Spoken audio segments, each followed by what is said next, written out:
Hey there, kiddos, and welcome back to the channel. I'm Uncle Frank, and that you are having a great day. And in today's video, I'm sitting back in a chair that does not squeak, relaxing and having a little conversation with all of you guys about the wonderfully interesting Star Trek news to come out today, because we are talking about the upcoming Star Trek set, the November release, the November 13th release. That's right, the unlucky Friday the 13th. What an auspicious day to release a Universes Beyond set.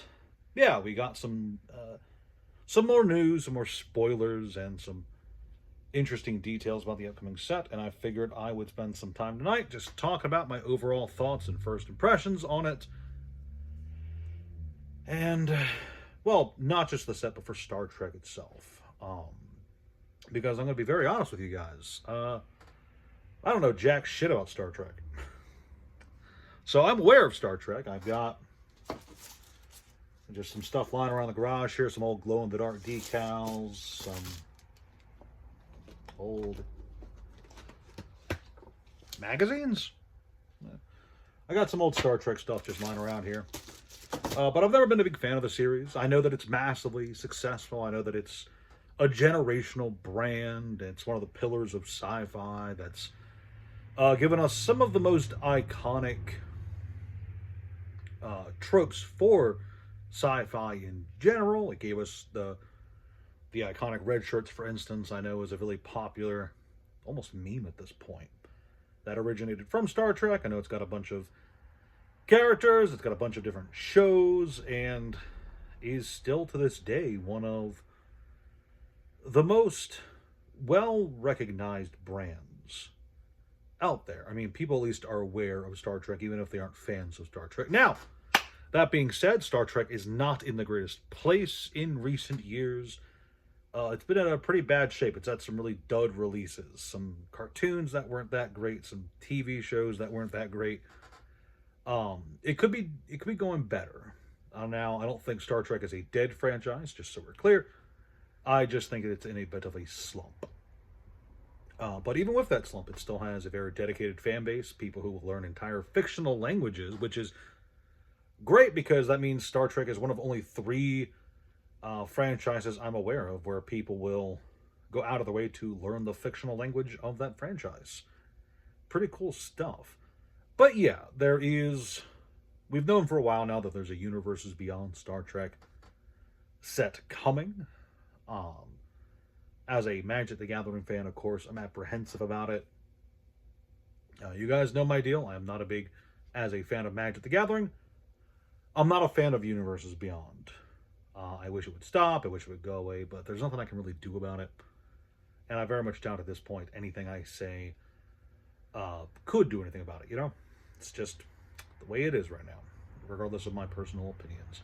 However, as someone who likes to buy and sell cards, as someone who's interested in making money, as someone who likes the moolah, let me tell you guys, I can say with some serious certainty that I genuinely think there's a strong chance that this Star Trek set could be the best performing set for Magic the Gathering of 2026, like in the long term. I genuinely think that it's up there with Final Fantasy in terms of potential. And by that I mean, I think this set is a winner. I think this set will be successful. And just to, run it back, I think just looking at the few cards I've seen, the effects, the mechanics, etc., it looks like they are piggybacking a bit off of Aether Drift with some of the not vehicle mechanics they're using, but none of the cards seemed overly offensive in terms of complexity or design. They all seemed pretty interesting. Some of them seemed very playable too. But also it seems that there's a little bit of something for everyone here. And when it comes to a franchise that has this generational appeal, it's important that you do have a little bit for everyone. And just a reminder, Final Fantasy, I had the same opinion. Final Fantasy is a huge franchise, loads of fans, loads of different fans for different kind of things. And much like how Final Fantasy has different games that will have very different fans, there's people who are fans of Final Fantasy VII who couldn't give a crap about the rest of the franchise. Fans who are in love with Final Fantasy XIV who couldn't give a crap about 7. Just like how that existed for Final Fantasy and was a huge basis for why I thought Final Fantasy could be a home run set. Here we have Star Trek, which has, the original series. It's got Next Generation, the animated series, Deep Space Nine, Enterprise, Voyager. I think that's all of them. I think that's every single Star Trek franchise that's ever come out. Ever. There's a lot there. Point is, all jokes aside, there is a lot of different people who are fans of different eras of Star Trek, who have different favorite characters, favorite different crew lineups. And because of that, I'm very pleased to say that it does look like there's something here for different fans of different sets. And even without, something crazy, like I would have predicted like 2 months ago, maybe, I would have liked to have said that I thought Wizards might put out like Klingon cards, because Klingon is this whole crazy language that people learned for Star Trek. That was something that I thought they would do, but instead of doing that, Wanty threw a curveball at us. And quite a hectic one too. One that I'm still gathering my thoughts for. But there are going to be actual autograph cards in these packs. I think it's just collector packs only, have a chance of them. But there are these actual autograph cards, like what you would see in the sports card world, where these are not reproductions of the actor's signature on the cards. It is the cards have actually been signed by the actors and then slotted into the packs. There are 7 total. We have only seen 2 of them. Each of the cards has roughly 250 copies printed, which is a lot of signatures. I imagine the actors were just sitting there for an hour or 2 at a time, just going, all right, that one's signed, that one's signed, that one's signed. Fun to think about.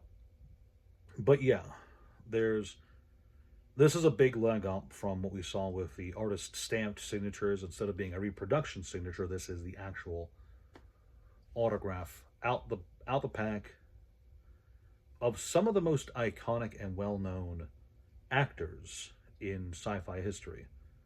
Make no mistake, this set could have been very successful without it, but with the inclusion of these autographed cards, I do genuinely believe that Star Trek will be an absolute home run set. That's my genuine, unsolicited opinion. All right. Now, this is, to continue with that opinion, I do think that these autograph cards are just a bit too close to what we see already in the sports card world. But it will sell, and these cards will be expensive. At least I believe so. In my opinion, I haven't said that in a while. In my opinion, these cards will sell. They will be very expensive, and they will prop this setup regardless of how good it is, regardless of how well I think the cards inside look. And I do think they look pretty good, mechanically speaking. I think these autograph cards and the chase for them, much like the Golden Chocobos for Final Fantasy and some of the other interesting cards for Final Fantasy, I do think that there's going to be some serious demand there. Now, I could be wrong. Maybe I misjudged the popularity of Star Trek or anything, but it does seem like even now Star Trek is a very popular franchise. I'm just worried now that this is going to be the gateway towards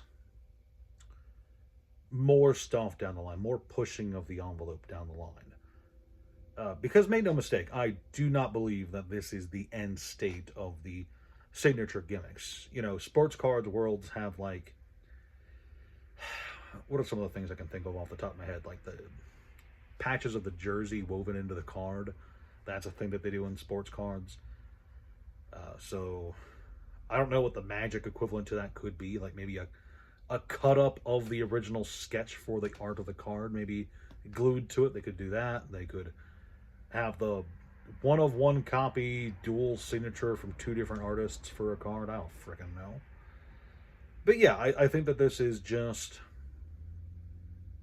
I think this is the beginning of the next stage up of collectability gimmicks.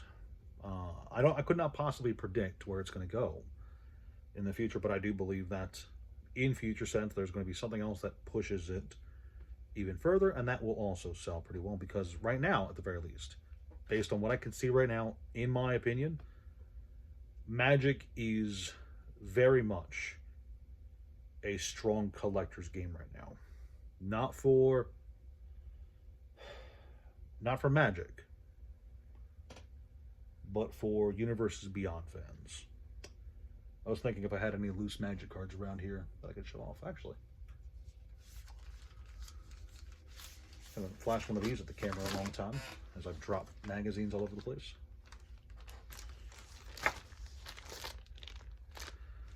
I believe Magic is a strong collector's item right now.